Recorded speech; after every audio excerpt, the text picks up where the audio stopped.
ìdí tí ilé-ẹjọ́ kòtẹ́milọ́rùn ṣe ní kí wọ́n lọ pa Adédoyin olóòtẹ́ẹ̀lì Ifẹ̀ nìyí o. Timothy wá ṣèdánwò ní Àbújá ló ń gbé àmọ́ ó ń kàwé ní yunifásitì Ọbáfẹ́mi Awólọ́wọ̀ nílé Ifẹ̀. Ìpele kejì àwọn ọ̀mọ̀wé tí wọ́n ń pè ní masters degree ló ń ṣe níbẹ̀. Ó sì ti kàwé náà débì kan kó ṣèdánwò lókù. Wọ́n ti wá fi ọjọ́ ìdánwò wọn sí ọjọ́ Sátidé ọjọ́ 6 àti Sunday ọjọ́ 7 oṣù kọkànlá ọdún 2021. Timothy ti dágbére fún ìyàwó ẹ̀ pé òun á padà lọ́jọ́ Ajé Monday nítorí bí àwọn bá ti ṣèdánwò àwọn tán ní Sunday lòun yóò ti tẹ ọkọ̀ létí tí òun á máa bọ̀ tààrà sí Àbújá. Nígbà tó bá sì fi máa di fẹ̀rẹ̀ ọjọ́ Monday yìí òun á ti padà wọ̀lú kí òun lè lọ síbi iṣẹ́ òun. Ṣé dàrẹ́kítọ̀ ni nílé iṣẹ́ kan l'Àbújá níbẹ̀. Hòtẹ́ẹ̀lì ńlá kan ló dé sí nílé Ifẹ̀. Orúkọ hòtẹ́ẹ̀lì náà ni Hilton Hotel and Resorts. Hòtẹ́ẹ̀lì náà jẹ́ ti Rahman Adédoyin. Adédoyin kì í ṣe èèyàn kékeré nílé Ifẹ̀ tàbí nípínlẹ̀ Ọ̀ṣun tàbí ní Nàìjíríà pàápàá nígbà tó jẹ́ òun ló ní yunifásitì tí wọ́n ń pè ní Odùduwà yunifásitì tó wà nílé Ifẹ̀ níbẹ̀. Kì í ṣe àkọ́kọ́ tí Timothy máa dé sí hòtẹ́ẹ̀lì yìí nìyí o. Ó dé síbẹ̀ náà lọ́jọ́ 22 oṣù kẹwàá 2021 àti àwọn ọjọ́ míì. Torí bẹ́ẹ̀ lọ́jọ́ tó dé yìí ọjọ́ 2 ló sanwó ẹ̀ pé òun yóò fi wà níbẹ̀ láti ọjọ́ Ẹtì ìyẹn ọjọ́ Jímọ̀ yẹn títí di ọjọ́ Sunday. Ó sì sanwó ọjọ́ 2 tí àpapọ̀ ẹ̀ jẹ́ 37,000 37,000 naira. Àmọ́ obìnrin olùgbàlejò receptionist Adéṣọlá Tóbilọ́ba Adédèjì tó bá lẹ́nu ọ̀nà lọ́jọ́ náà fẹ́ dọ́gbọ́n sí owó ọ̀hún. Ó ní kí Timothy má sanwó sínú àkáǹtì hòtẹ́ẹ̀lì pé kó sanwó tó fẹ́ san yẹn sínú àkáǹtì tòun. Nìyẹn bá sanwó la Adéṣọlá bá fún un ní yàrá 305 àti rìsíìtì. Àmọ́ kò kó owó tó gbà kalẹ̀.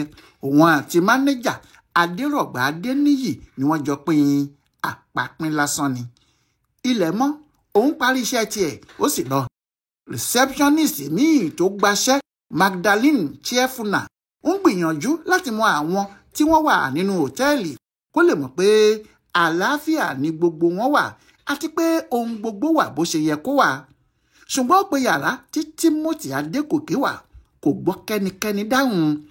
Nígbà tí kò gbọ́ kí èèyàn dáhùn yìí tó sì ti pè bí ẹ̀mẹ́ta tó sì mọ̀ pé kò sí kọ́kọ́rọ́ yàrá náà lórí ìkọ́ lọ́dọ̀ òun. Ó mọ̀ pé èèyàn kan gbọ́dọ̀ wà níbẹ̀ ni. Ohun tó jẹ́ kó mú ẹ̀dá kọ́kọ́rọ́ náà láti lọ yẹ yàrá náà wò nìyẹn. Ìgbà tó débẹ̀ ló bá pé Timothy Adégòkè Olúdáre tí wọ́n fi sínú yàrá náà ti kú. Ló bá sáré pé Adéníyì tó jẹ́ mánéjà pé kó wá wo ohun tí òun rí o. Mánéjà yìí ló sáré pé ọ̀gá àgbà hòtẹ́ẹ̀lì ọ̀hún ìyẹn Rahim Adédoyin ẹni tó jẹ́ ọmọ bíbí inú olùdásílẹ̀ ìyẹn Rahman Adédoyin. Kíá ni Rahim ti dé sí hòtẹ́ẹ̀lì náà. Òun náà sì rí òkú tó kú.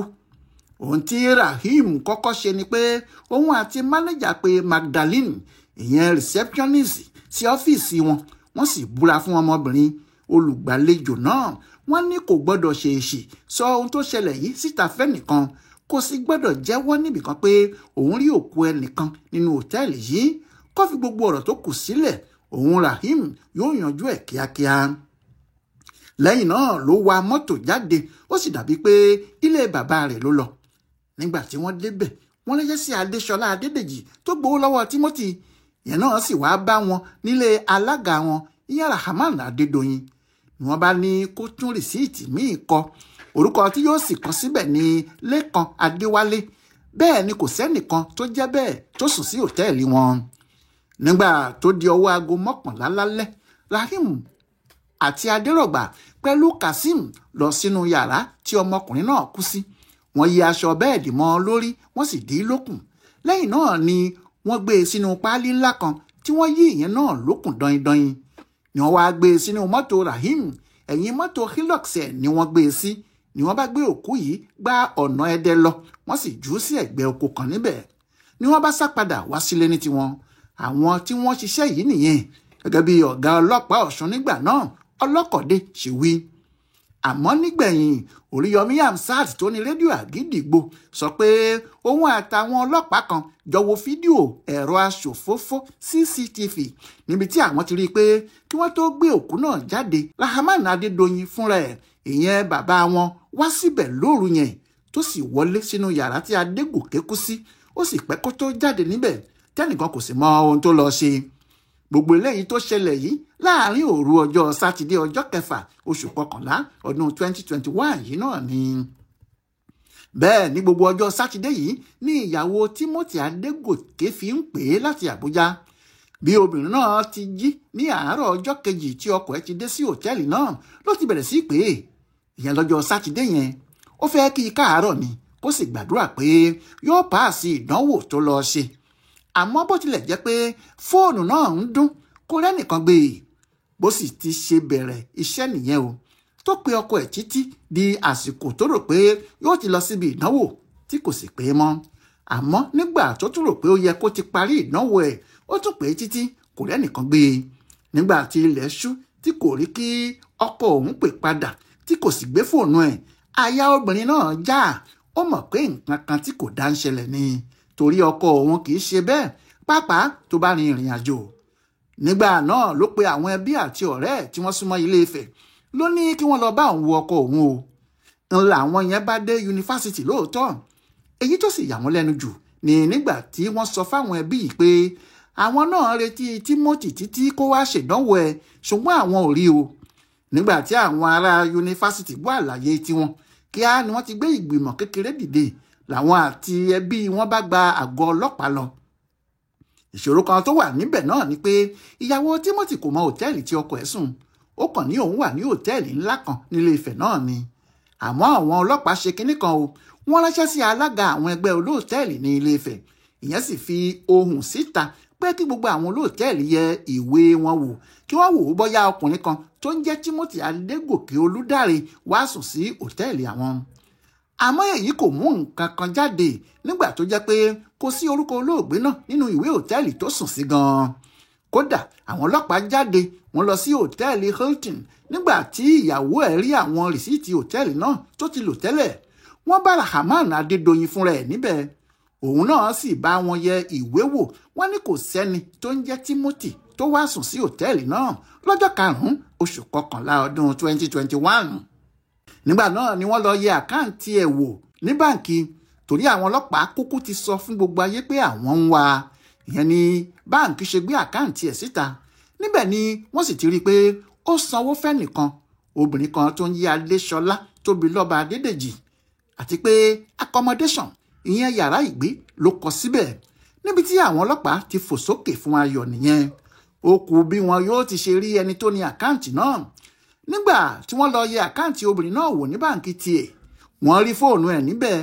Nígbà tí wọ́n sì pe fóònù náà wò tí wọ́n fi ẹ̀rọ tọ̀ ọ́ láti mọ ibi tó ti ń dáhùn wọ́n rí i pé nínú òtẹ́ẹ̀lì Hilton ti Ilé Ifẹ̀ yìí ni fóònù náà ti ń dún.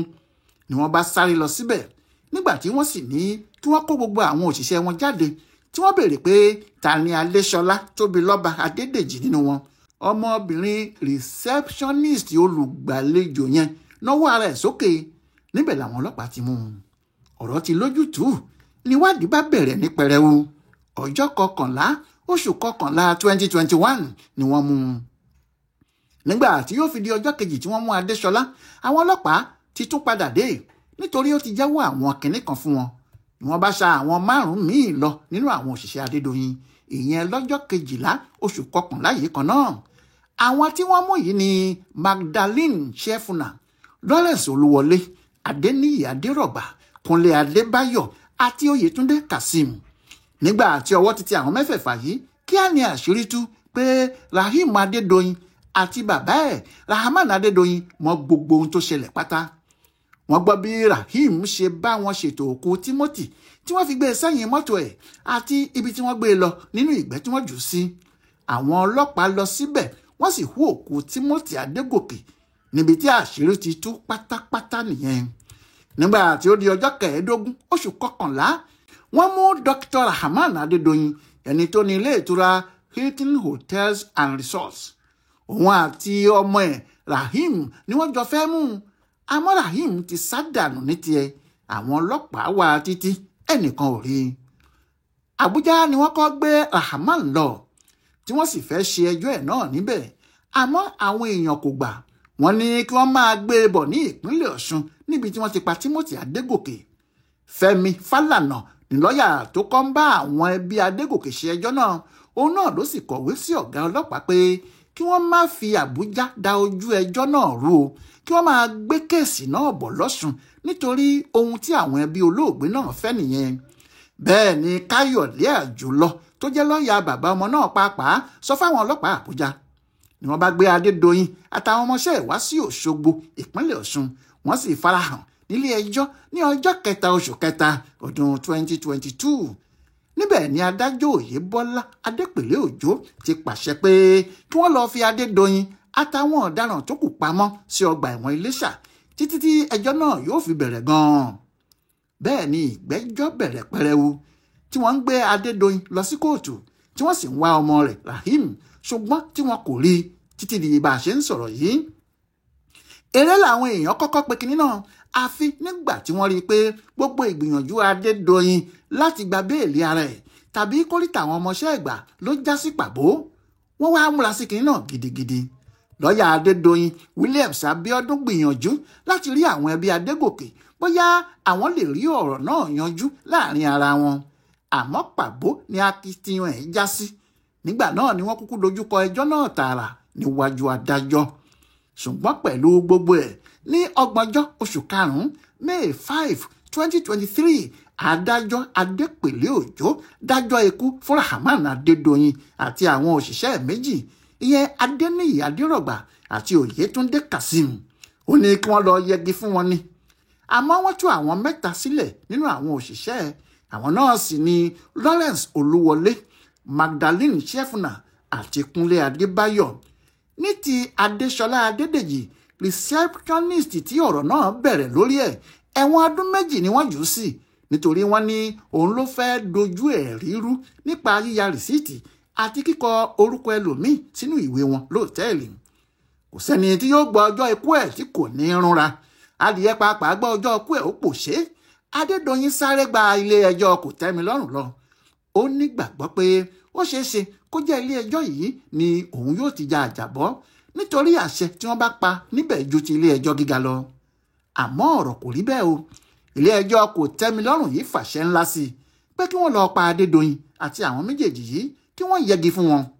Ọjọ́bọ̀ tọ́sídẹ̀ẹ́ yìí ọjọ́ 23 oṣù kínní 2025 ni wọ́n dájọ́ náà, bí ìgbà tí gbogbo ìrètí sì dòfo fún Adédoyin ni.